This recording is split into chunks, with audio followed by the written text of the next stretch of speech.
Bende zincirlere sığmayan o deli sevdalardan, kızgın çöllerde rastlanmayan büyülü rüyalardan, kolay kolay taşınmayan dolu dizgin duygulardan, yalanlardan, dolanlardan daha güçlü bir yürek var.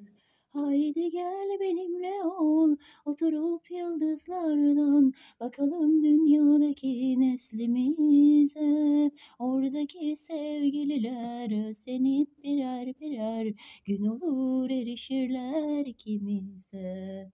Haydi gel benimle ol, oturup yıldızlardan bakalım dünyadaki neslimize.